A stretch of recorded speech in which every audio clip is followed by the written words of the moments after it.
Depuis l'enfance, la tarte à l'oignon, c'est un de mes petits péchés mignons. Bonjour les amis, comment allez-vous? Eh bien chez nous tout va bien et nous allons donc vous partager les secrets de la tarte à l'oignon et ses variantes. Voilà, ma maman la réussissait magnifiquement bien. Et bien sûr, je vais vous partager sa recette et je vais vous donner alors toutes les astuces parce qu'il y a beaucoup d'astuces pour que ce soit réussi. Donc il faut vraiment que vous soyez bien attentifs tout au long de cette vidéo si vous n'avez pas l'habitude de préparer cette recette. Si vous la connaissez déjà, évidemment vous pouvez vous en tenir aux explications principales. Voilà, donc on va partir du principe qu'on va préparer une tarte d'environ 24 à 26 cm de diamètre. Voilà, ce qui vous donne un peu une idée. Si vous faites votre pâte maison, il vous faudra donc 250 g de farine. Alors farine classique ou farine sans gluten selon que vous utilisez ou pas le gluten dans la cuisine. Ensuite, 125 g de beurre et là il faudra sabler. Ensuite, la petite pincée de sel bien sûr. Un petit peu d'eau fraîche. Alors ça dépend des farines. La quantité c'est un peu difficile à vous dire. Il faut y aller doucement, de sorte à pouvoir en fait faire une boule que vous laissez un tout petit moment au réfrigérateur, environ 20 minutes, avant de pouvoir l'étendre. Je vous conseille bien évidemment ou la feuille silicone ou le papier sulfurisé, ce qui vous évitera vraiment des problèmes au démoulage, ou alors un plat anti-adhésif. Enfin, c'est à vous de voir. Ça dépend ce que vous avez à disposition chez vous en termes de plat à tarte. Maintenant, si vous êtes pressé, bien évidemment, rien ne vous empêche d'utiliser une pâte du commerce déjà abaissée. Et encore, là, vous avez le choix. Vous pouvez prendre une pâte feuilletée, si ça vous tente, ou pâte brisée, ou pâte à pizza, pourquoi pas, à vous de voir. Voilà.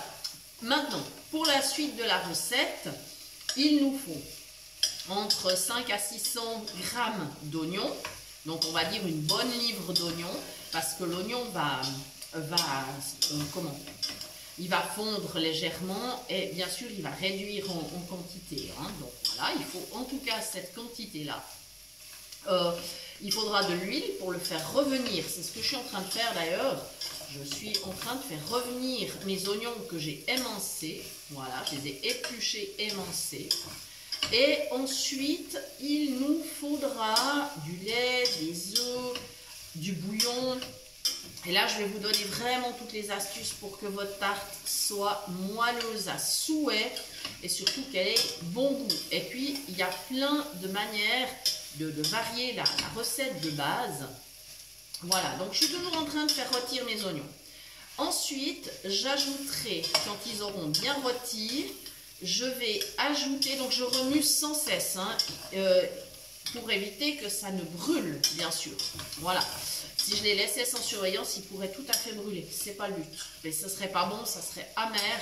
Donc c'est exactement tout ce qu'on ne veut pas. Voilà. J'ai préparé environ 2 à 3 décilitres de lait. C'est un peu entre les deux. Et dans mon lait, j'ai mis un bouillon cube. Alors, ce que j'ai fait, j'ai tempéré mon lait. Première astuce, afin que mon bouillon se dissolve bien dans le lait. C'est-à-dire qu'on n'ait pas le bouillon cube entier dans une part du gâteau, n'est-ce pas? Parce que là, ce ne serait pas bon du tout. Donc, on laisse dissoudre le bouillon dans du lait tempéré. Et ça, c'est prêt à côté, là, dans mon petit pichet. J'ai cassé 3 œufs. Ces œufs, ils seront rajoutés au dernier moment avant de mettre comment on va dire, mon mélange, l'appareil avec les oignons sur la pâte. Ce sera vraiment au tout dernier moment et ce sera hors du feu afin que les œufs ne coagulent pas. Maintenant, si vous souhaitez, vous pouvez donc utiliser un bouillon cube ou une cuillère à café de bouillon en poudre. Ou alors, si vous n'aimez pas, ou si vous n'utilisez pas le bouillon dans votre cuisine, du sel à la place ou de la sauce soja. vous avez beaucoup de... Excuse-moi de t'interrompre, tu veux déplacer un petit peu ta casserole en haut. Là, voilà, comme ça, voilà, d'accord. comme ça. Ok. Et puis tiens la casserole. D'accord, merci. Voilà. J'ai dû bouger Ouais. en remuant. Désolée les amis, c'est voilà, vous voyez bien que de temps en temps j'ai besoin aussi des yeux de mon mari. Voilà. Et donc, soit le bouillon, soit le sel, soit de la sauce soja. Voilà. Après, ça dépend aussi si vous allez ou pas intégrer du fromage ou des lardons fumés. Parce que bien évidemment, si vous utilisez ces ingrédients-là, eh bien, vous n'aurez quasiment pas besoin de saler parce que sinon, ça sera vraiment trop riche en sel. Et donc, maintenant que les oignons sont bien revenus, je vais aller chercher le pichet qui contient le lait, le bouillon, qui ont été donc tempérés, juste tempérés. J'ai vérifié, alors comment j'ai vérifié que mon bouillon était fondu, parce que je ne peux pas le voir. J'ai simplement pris une fourchette et j'ai remué. Et quand j'ai senti que mon bouillon se défaisait, que le cube se défaisait, eh bien c'était ok pour moi. J'avais donc réussi à le dissoudre. Voilà, ce sont des astuces toutes simples. Que vous soyez malvoyant, non-voyant ou valide, ce sont des astuces qui peuvent vous être utiles. Et maintenant, avec le pichet, j'ai toute facilité pour verser bien sûr mon lait. Et hop, voilà, ça y est. Du coup, je vais imbiber mes oignons comme ça. J'espère que je ne les aurai pas noyés. Et je vais bien sûr continuer à mélanger avec la spatule. Voilà, et là, cette étape, elle va durer un petit moment parce qu'il est indispensable que mes oignons soient tendres, qu'ils soient fondants. Sinon, on n'arrivera pas à faire une tarte de bonne qualité. Malheureusement, l'oignon resterait croquant. Ne comptez pas trop sur le passage au four pour terminer la cuisson si elle est insuffisante à la base. Voilà, donc très important. Donc voilà, maintenant ça se poursuit. Et après, quand mon lait aura réduit et que ça sera quasiment prêt, j'éteindrai le feu et je pourrai ajouter, j'ai préparé 3 œufs avec une petite goutte de lait, tout simplement parce que si on met un petit peu de liquide avec les œufs, que ce soit une mini goutte d'eau ou un petit peu de lait, ils se mélangent beaucoup mieux. Voilà, donc c'est une petite astuce. Et ça évitera aussi qu'ils ne coagulent. Donc, je les ajouterai au dernier moment avant de garnir donc ma pâte qui est déjà étendue sur la plaque. Maintenant, ça c'est la recette vraiment de base. Ensuite, on met au four à 180, 200 degrés, ça dépend de votre four. Vous laissez en tout cas 25 minutes, peut-être 30, il faut que ça soit bien doré. Voilà, ça c'est la recette de base, c'est la recette de ma maman. Après, il y a des variantes. Alors, bien sûr, vous pouvez aussi poivrer votre appareil. En général, moi, je poivre à table. Je préfère. Mais chacun ses goûts. Il n'y a vraiment pas de souci. Vous êtes entièrement libre. Si vous souhaitez mettre d'autres épices, je ne sais pas, par exemple du paprika, ou pourquoi pas de la muscade, ou du curry, si vous aimez. Le curry va très bien avec l'oignon. Eh bien, ne vous en privez pas.